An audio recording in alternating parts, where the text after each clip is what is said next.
Okay, good day to all science students. In this video lesson, we are going to tackle now the day 2 of week 1 for term 1 of Science 10. The title is What Happens When Acids, Bases, and Salts Dissolve in Water. For objectives, explain how acids, bases, and salts behave when dissolved in water and how neutralization produces salt and water. Construct an ion and classification map showing the ions formed by selected acid, base, and salt solutions, and value the useful roles of acids, bases, and salts in daily life while observing proper caution and dealing with chemical substances. Okay, let us have the motivational activity, ion match up, find your chemical partner. So, okay, the purpose of this activity is to introduce how this activity introduces how familiar substances separate into ions when dissolved in water. Okay, for the materials needed, prepared word cards, and then also salt, base, acid, and masking tape or reusable adhesive. Okay, for procedure, 10 learners receive 1 card each. Yun, tigi-isang mga learners. So, the learners holding HCl, sodium hydroxide, and sodium chloride stand at the front. So, learners holding ion cards identify which substance they belong to when dissolved in water.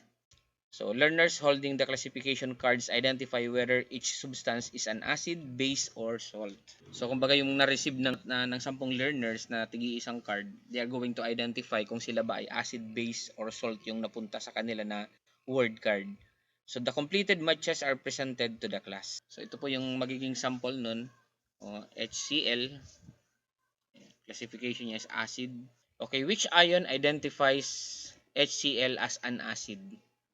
Paano nasabing acid ba yung HCl? Ba't napasama siya dun sa groupings? Ito, sa table na to. Acid, yung HCl or the hydrochloric acid. Okay, the answer, hydrogen ion or the hydrogen ion. Ito yung nag-identify the existence of the hydrogen ion. Which ion identifies sodium hydroxide as base? Okay, sodium chloride separates into positive and negative. So why is sodium chloride classified as a salt rather than an acid or a base? So this is nearly neutral, or the sodium chloride separates into positive and negative ions and usually does not greatly increase the hydrogen ion or the hydroxide in water. So another one, the school clinic in the canteen. So meron tayo ditong scenario. The school clinic keeps saline solution for cleaning minor wounds. A learner also brings calamansi juice for lunch, while the canteen staff uses a mild soap solution for washing utensils. So the science teacher asked the class to compare what these three substances may form or show when mixed in with water. So may tatlo tayo din binabanggit ditong materials. Ano po, we have doon sa school clinic, we have the saline solution. Yun namang estudyante may bit-bit na calamansi juice. So kasama doon sa kanyang lunch. And then the canteen staff meron namang mild soap. So tatlong uri ng substance. So the science teacher asked the class to compare these three substances. Paano sila i-compare? O ano yung mabubuo kapag iminik sila sa tubig. So for guide questions, which substance from the scenario is acidic? Alin doon sa ang acidic? Alam naman natin ano yung katangian nga doon sa previous lesson natin, ang isa sa katangian po ng acid ay maasim. Diyan sa tatlong yon, alin diyan? Okay, the calamansi juice is acidic because it contains citric acid and forms an acidic solution. So number 2, which substance is basic? So doon sa nakaraang lesson na rin natin na identify yung ilan sa mga example sa base, that is just sa tatlong yan is the soap solution. Bakit? Because it shows the properties of a base and is expected to have a pH above 7. Okay, which substance is a salt solution? Ayan, syempre yung saline solution yung ginagamit sa paggagamot ng sugat. It contains sodium chloride dissolved in water. So what ion is increased when an acid dissolves in water? Okay, hydrogen ion. So what ion is increased when a base dissolved in water? So kabaliktaran naman, the hydroxide ion. Is every salt solution automatically neutral? Explain briefly. So hindi naman automatically neutral, nearly neutral. So sodium chloride solution is usually near neutral. Hindi naman talaga exactly neutral, but other salts may form acidic or basic solution. So why is saline solution useful in clinic but different from calamansi juice and soap solution?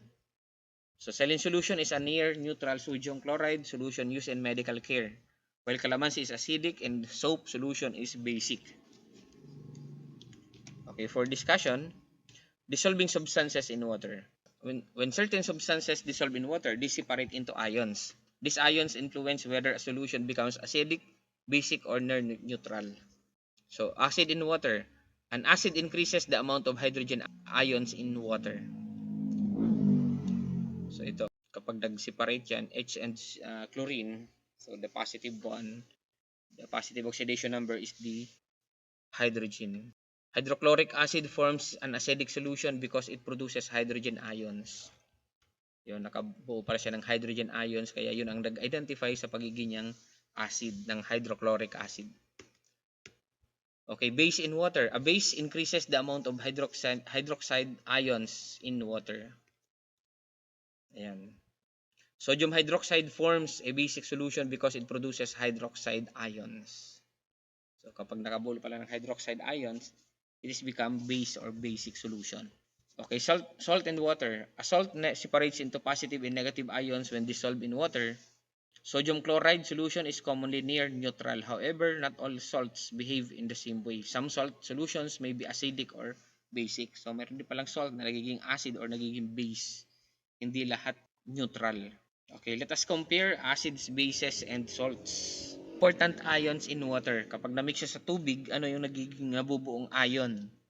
So, ang acid, mayroon siyang hydrogen ion. Okay, ito namang sa base is hydroxide.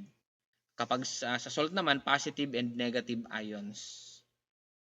Okay, usual pH kapag acid po is below 7, kapag base is above 7, kapag naman ang salt is nearly 7 or maybe lower, a little bit lower than 7 or a little bit higher than 7. So, ang salt hindi laging neutral. Pwede siyang maging base, pwede siyang magkaroon ng acidic property. Okay, example ng acid is hydrochloric acid. Example naman ng base is sodium hydroxide, and then the salt is sodium chloride. So, daily life example, ang isang example na ginagamit natin na considered as acid is vinegar. Ang base naman is the soap solution or yung mga sabon, kagaya ng pampaligo, kahit yung panlaba, that is basic solution. And we have the saline solution. Okay, neutralization. A neutralization reaction occurs when an acid reacts with a base, commonly producing salt and water. Kapag nag-combine pala ang acid and base, so ang tawag doon ay neutralization, nagkakaroon ng so kumbaga nakaka-cancel out yung pagiging niyang acid and then pagiging base ng isa kapag nag-combine sila. It becomes nearly neutral. Ayan, example ito, hydrochloric acid plus sodium hydroxide resulting to sodium chloride and water. So pag pinagsama mo pala yung hydrochloric acid saka sodium hydroxide, ang mabubuo are sodium chloride or asin saka tubig. HCl acid, hydrochloric acid. Sodium hydroxide, that is base. And then sodium chloride, salt. H2O, water or neutral product. Ang tubig pala is considered as neutral product. Importance of neutralization. Antacids helps reduce excess stomach acid. Yun, nabanggit ko dun sa nakarang lesson. Ang tiyan kasi natin, mayroong natural acid na ito yung ginagamit sa pang-digest ng food. So, kapag nasobrahan naman yun, kasi kumakain tayo ng matataas ang acidity, so, kumbaga tumataas ang level ng acidity sa tiyan natin. We have the so-called antacid or anti-acidity na mga gamot. It helps reduce excess stomach acid. So, karaniwang ginagamit na antacid is base. Bases may help neutralize acidic substances. Neutralization is used to laboratories, agriculture, medicine, and environmental care. Okay, for conclusion, when acids dissolve in water, they produce hydrogen ions. Kapag ang acid na combine sa tubig, ang nabubuo po ay hydrogen ions. Kapag naman base ang na-dissolve sa tubig, they produce hydroxide ions. So, magkaiba. Kapag acid, kinumbine sa tubig, it forms hydrogen ion. Kapag base, ikinumbine sa tubig or dissolved in water, they produce hydroxide ions. Okay, salts separate into positive and negative ions and may form neutral, acidic, or basic solution. An acid and a base may react through neutralization to form salt and water. These processes explain why substances have different properties and uses in daily life. Okay, another activity, individual worksheet activity, dissolve and decide ion map challenge.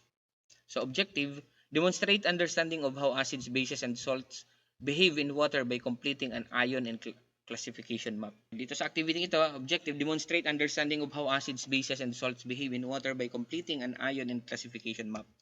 So for materials, worksheet, pencil or pen, colored pencils optional. Ayan, instructions, read each substance listed in part A. Complete the table by identifying the ions produced by or formed in water. The classification of the substance, whether its solution is usually acidic, bases, or neutral, or near neutral.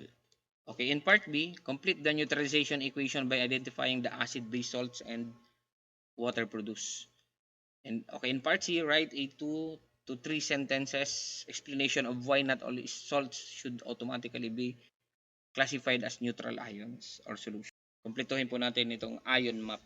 Kayang-kaya na ito ng mga estudyante na sagutan. Halimbawa, ito number 1, hydrochloric acid. Or the chemical formula is HCl. Ions form in water. Kapag kinumbine mo daw yan sa tubig, yung hydrochloric acid, ano kaya ang mabubuo? So, ayan, yung ions na mabubuo. You have the hydrogen, positive ion, or the cation, and then the negative for chlorine. Anong classification niya? This is acid. Expected nature of solution. Okay, that is acidic acid. Number 2, tingnan natin. Sodium hydroxide, the chemical formula is NaOH. For number 2, sodium hydroxide. So, kagaya ng sinagot dito, ano yung ions na mabubuo? So, yung nasa unahan, that is considered as metals po. Yung may positive na oxidation state. So, nasa kaliwa siya. And then, hydroxide. Ayan. Anong classification ng sodium hydroxide? That is base. Ayan, base po yan. So, basic. Sodium chloride. Ayan. Okay, neutralization map. Complete the information below. HCl, what's the classification? Okay, acid. Sodium hydroxide, base. Sodium chloride, salt. And water is neutral. Okay, in one sentence, explain what happens during neutralization. Neutralization happens when an acid reacts with a base to form salt and water. So part 6, short explanation. Why should a salt solution not always be assumed to be neutral? Bakit kaya? Okay, salt solutions are not always neutral because their ions may interact with the water may differentiate differently. Sodium chloride solution is usually near neutral while other salts may produce acidic or basic solution.